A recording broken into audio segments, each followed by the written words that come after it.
Bismillahirrahmanirrahim.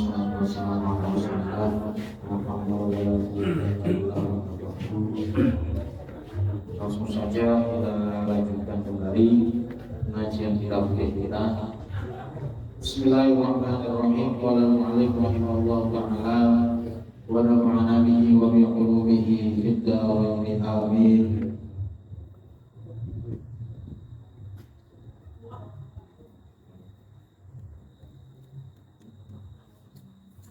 Al-khamisu ar-ruku'u wa yustaratu an yatma'inna bihaitsu tastaqirru aqdahu. Al-khamisu tawikan kaping 5 iku ar-ruku'u iku rukuk. Wa qalluhu utawi luwih sithik-sithik rukuk minimal daripada rukuk iku ayat haniya iku yen to merkungkung saka musolli. Merkungkung niku bungkuk membukukan badan. Hatta tanala sehingga peroleh oporo kata apa lapak tangan lorone musolli rukbataihi ing bengkul lorone musolli. Yang kelima daripada rukun-rukunnya sholat adalah rukuk. Lah rukuk itu minimalnya saora-orane prakteknya niku yang penting badan membungkuk. Ketika membungkuk itu batasan membungkuknya itu kedua tangan itu bisa memperoleh bisa sampai kepada kedua lutut. Bungkuk nek tangane tekan dengkul bisa meraih dua lutut, berarti itu membungkuknya sudah dianggap rukuk. Tapi kalau membungkuknya belum, kedua tangannya belum sampai kepada rukuk, ya berarti membungkuknya belum dianggap sebagai rukuk. Di batasan minimal nggih, saora-orane rukuk itu pokoknya yang penting membungkuk. Kalau masalah kedua tangan memegang kedua lutut itu enggak wajib. Nggih. Jadi rukuk itu ora kudu nyekel dengkul. Iku sing afdhole sing sunahe nyekel dengkul. Tapi misalnya orang nyekel dengkul nawe ngambang, ngambang ora apa-apa tangane. Cuma batasan orang itu dianggap sebagai orang yang rukuk, jadi biayan hania ketika dia itu membungkukkan badan, lah batasannya membungkuknya badan itu bagaimana? Bihaisu tanaru rohatahu rukbatai. Jadi kedua telapak tangan itu bisa meraih kedua lututnya. Tapi orang wajib, nyekel dengkul orang wajib. Tetap yang afdol yang memegang lutut. Terus apa? Membungkuknya itu badannya selurus. Cuma kan kadang kalau tidak dilatih sejak dini itu kan kadang sulit. Membungkuk yang apa? Yang ukuran seperti apa? Lurus ya. Lurus itu sulit. Kadang yo ora mendukur, kadang mengisor temen. Lutut kan wae ngono. Yang penting membungkuk. Ada gambaran ya? Membungkukkan badan. Wa yusaratu lan den syaratake apa ayat ma'inna yang tau ma'inna sapa musolli. Sama dengan rukun-rukun yang lain, dalam rukun-rukun fi'li itu diwajibkan harus tumakninah. Bihaitsu tastaqiru gambare kelawan yen tasqirane tetep apa anggota dulu pira-pira anggotane musolli. Jadi anggotanya tetap tenang setelah bergerak. Jadi ojo napa? Ojo ubah anggotane. Wa la yaksidalan yen ora nejo sapa musolli bi kelawan rukuk ghairu ing saliyane rukuk. Nah, di dalam masalah beberapa rukun termasuk di dalamnya rukuk ya. Jadi ketika mau rukuk jangan sampai ada tujuan selain rukuk. Jadi ketika mau turun, mau membungkukkan badan, niatnya memang niat mau rukuk, bukan karena yang lain. Ketika kita membungkukkan badan, ya niat kita mau rukuk, bukan niat mau yang lain. Misalkan kita lagi berdiri, kemudian kesenggol teman kita. Nah, kesenggol teman kita sehingga badan kita membungkuk. Nah, sekalian ruku. Nah, boten kenging. Karena apa? Dia membungkuknya tidak tujuan untuk ruku, tapi sekalian. Nah, niku tidak dianggap. Kalau mau ruku ya harus kembali berdiri lagi kemudian ruku. Wa ayyaksida bihi subhanahu. Jadi tidak bertujuan kepada selain ruku. Jadi tujuannya ya ruku. Ketika mau ruku ya tujuan mau. Pun dengan rukun-rukun yang lain nanti, ya. Sama seperti i'tidal, sujud itu pun ya tujuannya mau i'tidal mau sujud, bukan karena yang lain. Misalnya lagi ruku kemudian tiba-tiba lewat curu, nah kaget, refleks. Nah, gara-gara ada curu lewat, akhirnya apa? Dia terkaget, akhirnya bangun, posisinya posisi i'tidal. Sekalian i'tidal mboten kenging. Jadi nggak boleh ketika dia berdiri dari ruku ya memang benar-benar niatnya mau i'tidal. Kaget, atau tiba-tiba ular misalkan. Nah, kaget, sontak dia bangun. Nah, kemudian kok dia sekalian i'tidal, itu belum mencukupi. Kalau mau i'tidal ya harus kembali ke ruku lagi. Kemudian sami Allahu liman hamidah. Nah, jadi di dalam rukun-rukun sholat itu ketika berpindah-pindahnya itu ya harus ada tujuan untuk melakukan rukun tersebut. Falau hawa mengko lamun temurun sapa musolli lilawatin krana sujud tilawah faja'alahu mawqa dadiake sapa musolli ing temurune mau rukuan ing ruku lam yakfihi. Mongko ora nyukupi apa temurune ing wong mau ing musolli. Jadi ketika orang kok turun mau sujud tilawah, sujud tilawah itu kan sujud yang disunahkan ketika membaca atau mendengar ayat sajdah. Contoh yang biasa kita dengar misalkan dalam surat Al-Alaq wasjud waqtarib. Nah, itu kan disunahkan untuk sujud tilawah. Termasuk ketika di dalam sholat, sujud tilawah itu berlaku baik di dalam maupun di luar sholat. Lah ketika kita membaca wasjud waqtarib, kemudian kita mau sujud tilawah. Ketika mau sujud tilawah, ketika dalam proses turun, rukuk baik. Nah, berarti kan dia rukuknya tidak ada tujuan untuk rukuk, tapi tujuan awalnya adalah untuk tilawah. Nah, kalau semacam itu lam yakfihi belum mencukupi.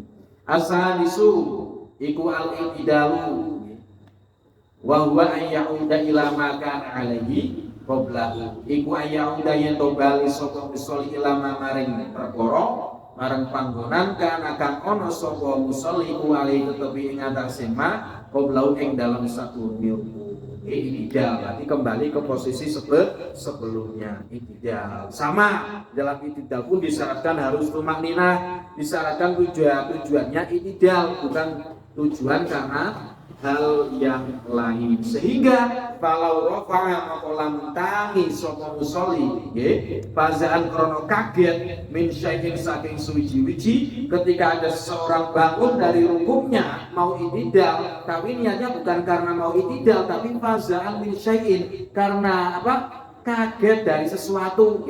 Ketika rukun tiba-tiba ada ular datang, kaget sontak dia bangun. Nah, kemudian sekalian i'tidal lam yakfi maka belum mencukupi.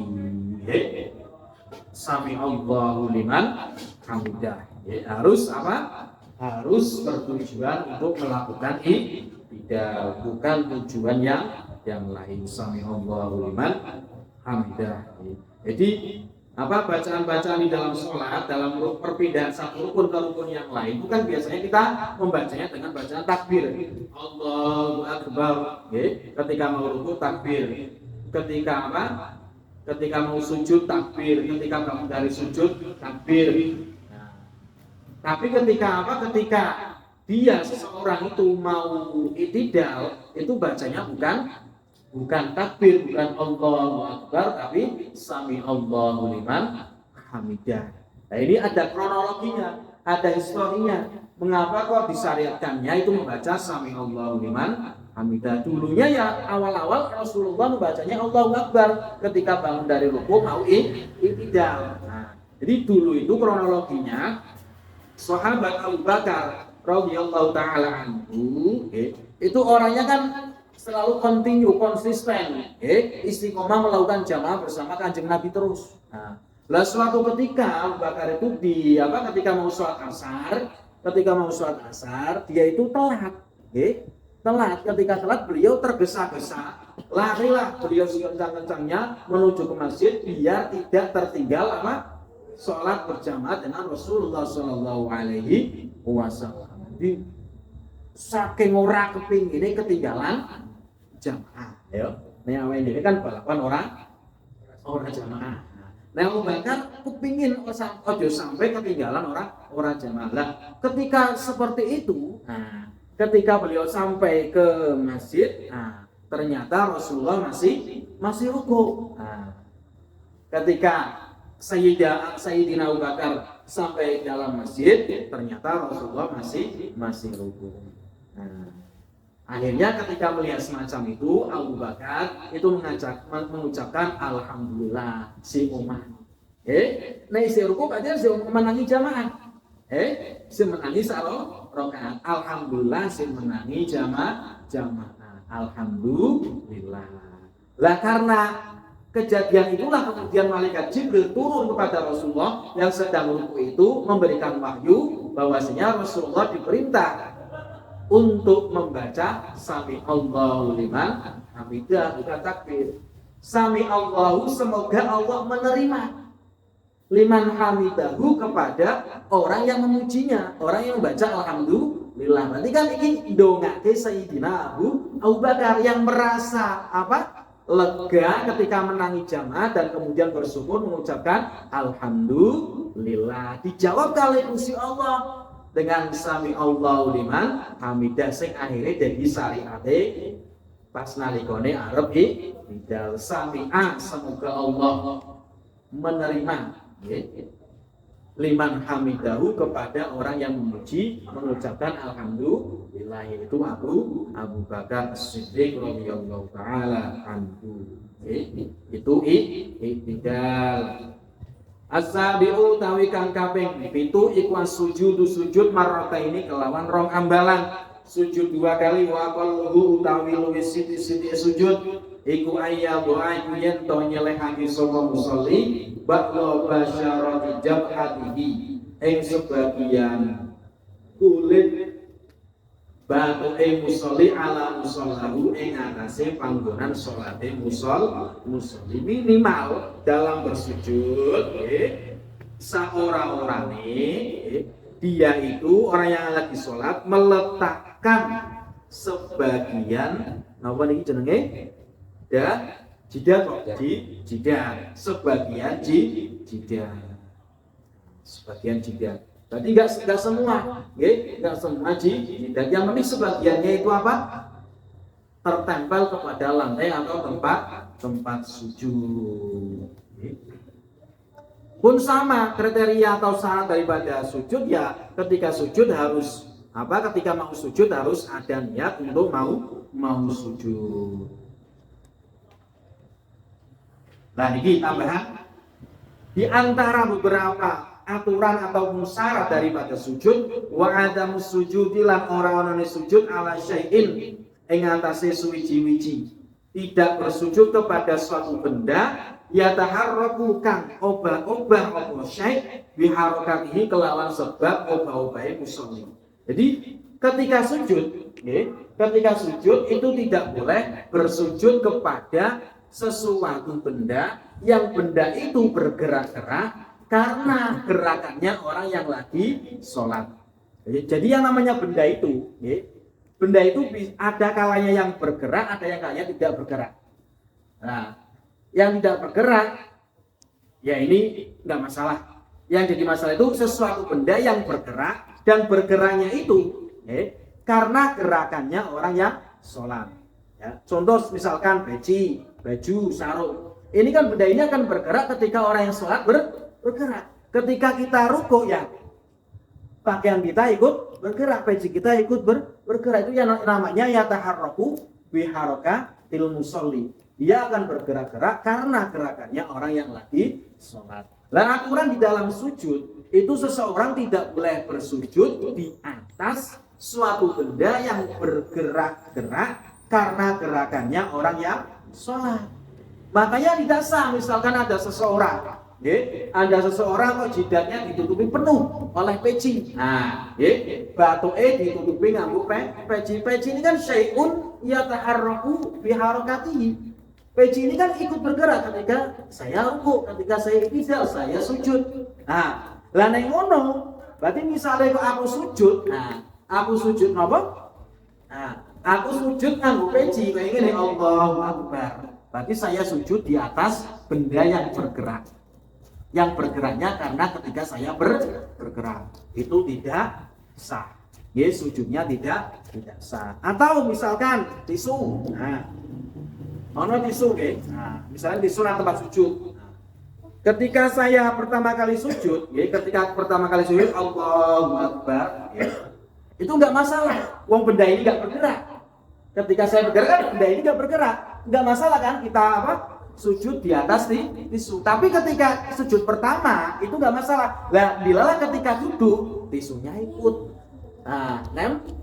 Nempel yang ini. Wis nempel berarti kan ketika saya bergerak tisu ini ikut bergerak. Nek ngono sujud kedua ininya harus dihilangkan. Enggak boleh kok ininya masih tetap kemudian kita sujud di atas tisu. Karena itu sesuatu yang bergerak ketika orangnya sholat juga bergerak.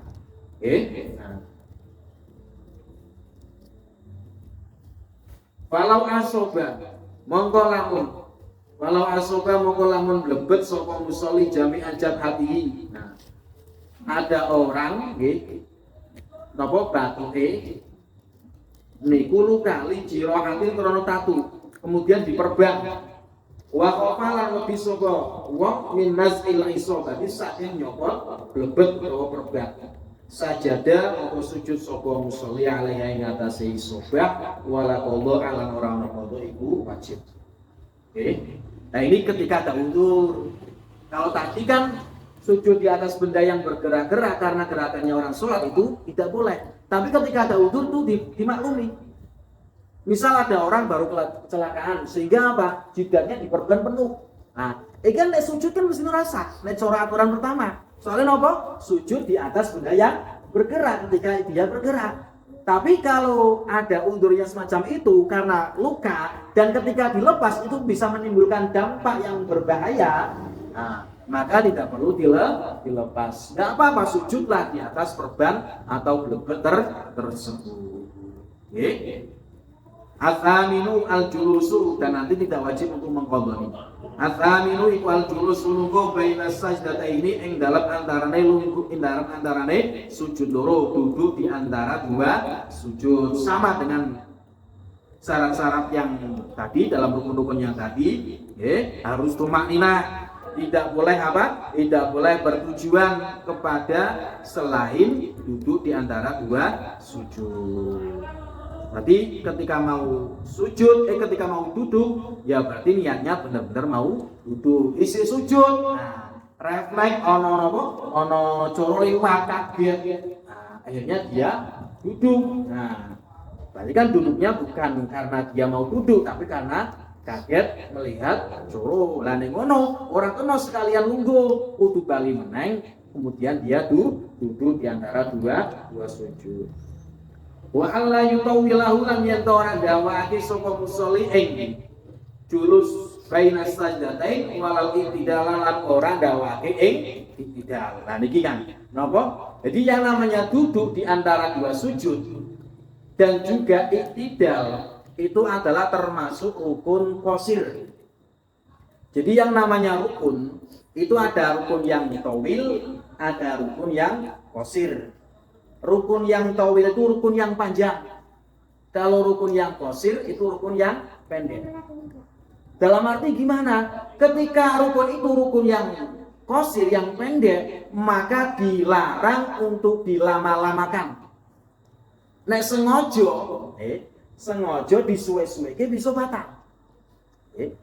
Jadi yang termasuk rukun yang qasir, yang pendek adalah julus bainas sajdatain. Duduk di antara dua sujud. Nah, duduk di antara dua sujud kok suwine ra karuan. Nah, lungguh iki, ya. lungguhe suwi. Nah, iku bisa batal nek sengaja. Ataupun tidak dilama-lamakan juga itu bisa membatalkan. Lah maksudnya dilama-lamakan gimana? Ya pokoknya lamanya itu melebihi zikir yang disyariatkan, ya, zikir yang disyariatkan plus. Nah, kalau di dalam i'tidal itu rukun itu dikatakan diperpanjang, dilama-lamakan. Itu kalau apa? Di samping apa? Kadar durasinya itu zikir yang disyariatkan plus melebihi kadar bacaan Fatihah. Nah, i'tidal itu kan macamnya apa? Sami Allahu liman hamidah Rabbana lakal hamdu ila akhirih. Nah, itu durasinya berapa detik itu? Katakan misalkan 30 detik. Nah, lah rukun i'tidal itu bisa dikatakan lama, yang itu bisa membatalkan. Itu kalau durasinya itu 30 detik plus durasi membaca Fatihah. Durasi membaca Fatihah berapa detik misalkan? Misal 1 menit. Yo berarti misalnya cara gampangnya ana wong i'tidal nggih. Wis maca zikiran sing wis disunahke. Nah, terus mendhet utawa napa maca-maca sing liya sing ora disyariatke sampai panjangnya itu sampai 2 menit misalkan. Iku yo bisa batalake. Yo. Lah kecuali kalau ada masyru'iyatnya, ada pensyariatannya diperpanjang enggak masalah. Contoh napa? Nang i'tidal nang subuh nang kunute. Ya, ana kunut-kunute rada dawa ora masalah. Kunute kunut nazilan dilalah. Dongone iki dongone pol karena pengin mateni wong Yahudi ya, Zionis dongone pol. Jadi karena orang iso makan nang Israel, akhirnya isone donga tok, maca donga kunut nazilan dongone ra karuan Allahumma ahlik, kowe ben binasa wong Israel ya. Didongoke terus nganti sune pol. Ora masalah kowe ngono, kunut nazilan. Ya. Karena jihad apa? Mau ke Israel ya bisa. Ya. Membunuh Yahudi. Nah, akhirnya mau coba mengerti sunni rapopo. Nah, jadi kalau ada sesuatu yang disyariatkan yang masalah. Duduk di antara dua sujud itu pun nggak boleh dilama-lamakan. Itu melebihi kadar bacaan yang disyariatkan plus kadar tahiyat akhir. Nah, duduk di antara dua sujud itu kan bacanya apa? Rabbil firli warhamni wajburni warfa'ni warzuqni wahdini wa'afini. Misal 30 detik itu. Lah itu di antara dua sujud dikatakan lama dan bisa batal itu kalau melebihi kadar zikiran masyru'iyah itu plus durasinya tak minimal tahiyat akhir. Misalnya mau coba tahiyat akhir yang paling sedikit loh, yang paling minimal itu misalnya 20 detik juga misalkan. Tapi misalnya ono wong kok duduk di antara dua sujud selain baca Rabbil firli maca donga-donga liyane. Nah, sing akhire suwine ra karuan. Lah niku mboten kenging bisa batalake kalau dilakukan dengan sengaja. Karena termasuk rukun apa kok? Qasir. Beda dengan rukun tawil. Nek rukun tawil arep ditambahi donga karep apa wae kena. Meskipun dongane ora ana hubungane karo salat ora apa-apa. Tahiyat akhir misalnya, tahiyat akhir kan bareng apa? Allahumma inni a'udzubika min adzabil qabri wa min adzabin nar wa min fitnatil mahya wal mamati wa min fitnatil masih dajjal ya qalibal qulub tambis qalbi ala tilik. Ora marang pengen donga meneh ora apa-apa. Allahumma rzuqna rizqan katsira. Tambah ngono ora apa-apa ya. Allahumma inna nas'aluka zaujatan jamilatan ora apa-apa. Ora kudu donga sing napa hubungan karo salat karo akhirat. Nah, iki donga koyo ngono ora apa-apa nang salat. Ketika tahiyat akhir apa? Soalnya termasuk rukun tawil, rukun yang panjang. Malah nek ngendikane Mbah Mun, ya. Termasuk salah satu amalan yang pengin bisa mangkat ning napa Mekah Madinah ya niku. Jadi nek tahiyat akhir nggih sadurunge salam niku ndonga Allahumma rzuqni ziyarata Makkah wal Madinah. Diwaca nang tahiyat akhir sadurunge salam. Ya jalbe ya. Kondisi wis mangkat. Nang ngene, ya. Sing daftar nek orang muda menang ya. Oke, kalau sholat muda menang. Oh nggih, itu nggih. Jadi di dalam sholat itu ya ada aturan-aturannya, juga kadang ada longgaran-longgaran nggih, yang itu tidak bermasalah nggih. Yang penting kalau tahu aturannya insyaallah ya aman semua. Nggih. Pun kata awal nanti kelanjutannya bisa disambung kapan-kapan dari kami. Wassalamualaikum warahmatullahi wabarakatuh.